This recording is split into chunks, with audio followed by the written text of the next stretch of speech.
السلام عليكم ورحمة الله وبركاته، ازيكم حبايبي عاملين ايه؟ يا رب تكونوا بخير. انا سارة الفخراني للي اول مرة يشوفني. النهاردة ان شاء الله حابة اشارككم خضار جبته من السوق وانا جاية. تعالوا اوريكم الاسعار. انا جبت اول حاجة خرشوف، الواحدة كانت ب7 جنيه الواحدة. تمام. دول 10 وحدات ان شاء الله نعملهم مع بعض. والخيار برضو لقيته ب20 جنيه الكيلو. كان شكله جميل بصراحة. الطماطم اليومين دول غالية، مش عارفة ليه، ب25. دول يعتبر تقريبا كيلو ونص. والجزر كمان في السوق تحفة، جميل الفترة دي. بعشرين الكيلو. وده جرجير كنت جايبه ب10 جنيه. ودي كوسة برضو جبتها ب30 جنيه الكيلو. وعشان أعمل معاكم إن شاء الله النهاردة شوربة خضار بإذن الله، بعملها في الدايت بتبقى جميلة جدا. ده بتنجان برضو لقيته ب15. والبطاطس تقريبا ب12 ونص. والبنجر الصراحة تحفة، يعني جميل قوي. ده كان تقريبا الكيلو ب15 برضو. والليمون آخر حاجة جبتها كان النص ب20. ودلوقتي تعالوا أوريكم أنا بحفظ ازاي الخضار، بيقعد معايا من الأسبوع للأسبوع، مش بيجراله حاجة خالص. دي علب أنا كنت جايباها من تبروير. تمام. دي ممتازة بصراحة للي عايز يشتري. ممتازة جدا حاجة تبروير عامة كلها. أنا بقالي 5 6 سنين بتعامل مع تبروير، رائعة بصراحة حاجتهم. وبرضو الفوطة دي فوطة زي فوط الامتصاص اللي بنجيبها من جرين واي. دي برضو كنت جايباها من تبروير. دلوقتي أنا هفضي هنا الخيار وجزء من الجزر، عشان هعمل بنص الجزر اللي باقي شوربة الخضار إن شاء الله معاكم. بس انا بحط ليه الفوطه؟ انا ممكن ما احطش الفوطه. تمام. انا ممكن استعمل العلبه لوحدها من غير حاجه، بس انا بحب اكتر يعني احتياطي، على اساس يقعد معايا ما يجرالوش حاجه يعني. بس هي العلب بتحافظ جدا.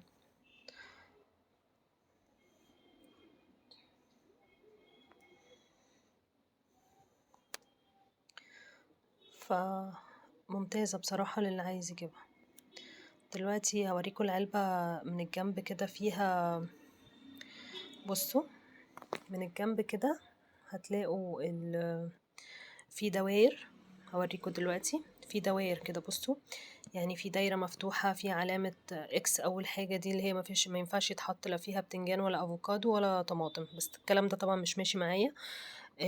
الدايرة المفتوحة برضو هو محطوط لكم الخضار بقى كله اللي هو ايه ينفع ان هو تتعاملي تحطيه وتستمي العلبة على اساسه. تمام. بس انا بحط فيها كل حاجة، مش بمشي بالكلام اللي هو ما بيتحطش فيها حاجة ده، والدنيا زي الفل معايا. وكمان هنا في الغطا بصوا، هتلاقي هنا في دايرة برضو مقفولة ودايرة مفتوحة ونص دايرة. انتي بقى بتحركي الأبيض ده وبتظبطي على المكان الخضار اللي متخصص له، يعني يا دايرة مفتوحة يا كده. تمام. بس كده. والله انا ساعات بنسى ان انا اظبط على فكرة الدواير دي، والدنيا بتمشي عادي جدا يعني. هو الموضوع مش محتاج. والفوطة بصراحة بحس بأمان أكتر يعني إنها ما بيبصش الخضار أبدا.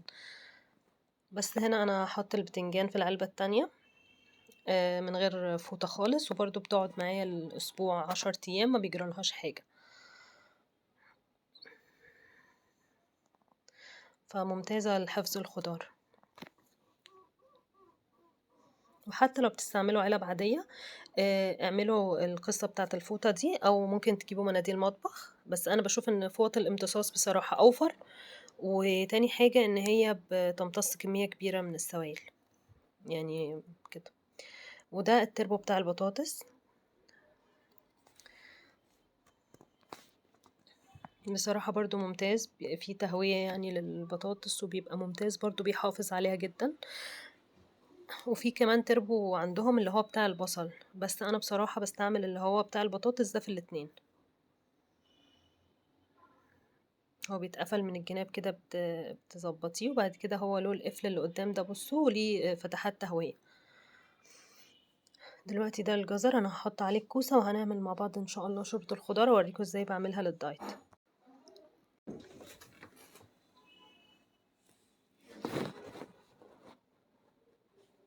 ودلوقتي كمان الليمون انا بحط مناديل مطبخ برضو في العلبة العادية خالص، وبحط الليمون وبحط مناديل برضو طبقة على الوش، وبحفظها برضو في التلاجة وبسحب منه ما بيجرالوش حاجة برضو.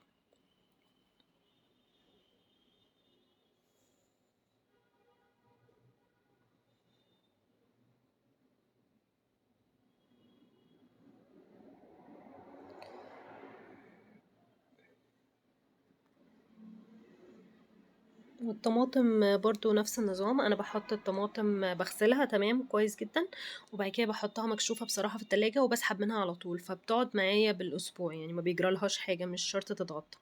دلوقتي تعالوا حبايبي اوريكم انا عملت شوربة خضار ازاي. شوربة خضار للدايت بتطلع جميلة جدا. ده الدسم اللي هو بيبقى على وش الشوربة انا شلته وهستعمله هشوح بيه في الاول البصلة. تمام. وعندي شوربة الخضار اللي هي سوري شوربة فراخ دي، انا شايلة من على وشها الدسم اللي هنستعمله، وده بصل متفرز عندي في الفريزر. وهنا الشوربة عبارة عن كوسة جزر، وعملت بطاطسيتين تقريبا، و3 معالق شوفان، وملح وفلفل اسمر بس، وممكن احط بهارات فراخ كمان. بداية انا مسخنة الحلة على النار، هبتدي انزل بالمادة الدهنية اللي هي اللي على وش الشوربة، وهنزل بالبصل اول حاجة. البصل بقى بصراحة لما بيتشوح تشويحة حلوة بيدي طعم رائع لشوربة الخضار، روعة، بيبقى جميل جدا. وهشوحه لغاية ما يصفر كده شوية، وبعد كده هنزل بقى بالخضار عليه.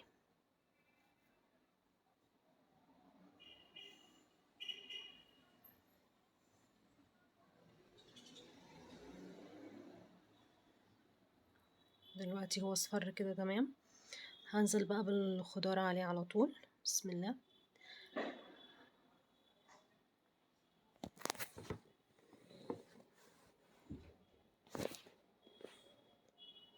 وهشوحه مع البصل بحيث ان النكهة كلها تختلط مع بعضها، وبيبقى يعني لازم ياخد تشويحة شوية 10 دقايق مثلا، افضلوا شوحوه شوية، بيفرق جدا في طعم شوربة الخضار. ما بتبقاش شوربة خضار عيانين يعني، بتبقى شوربة خضار جميلة طعمها تحفة.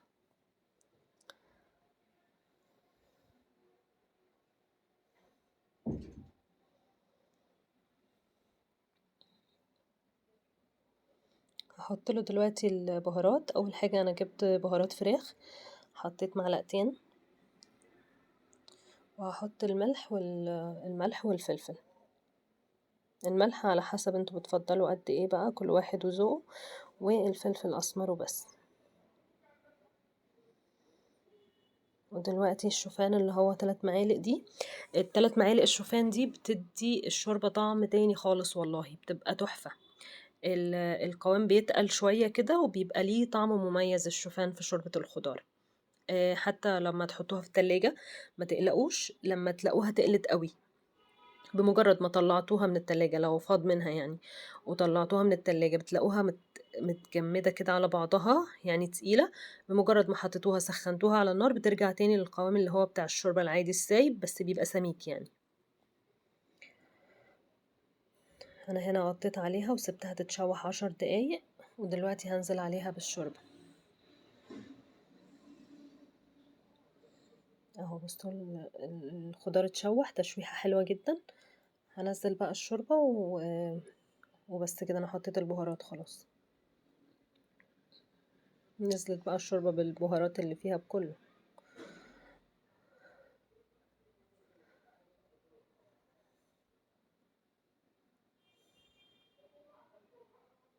بس كده خلاص هغطي، وهسيبها بقى على نار عالية شوية تغلي، ويعني بتاع نص ساعة، هي متأخرش، شوربة الخضار متاخدش وقت أصلا يعني، يا دوبك نص ساعة هتلاقوها استوت.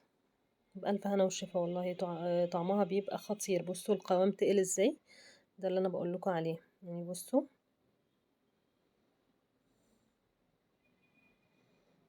ولسه كمان لما يدخل، لما لو فاض منها ودخلت التلاجة هتلاقوا القوام تقل خالص. فزي ما وريتكم بقى لما تيجوا تسخنوا منها على طول هتبقى هتسيب تاني يعني.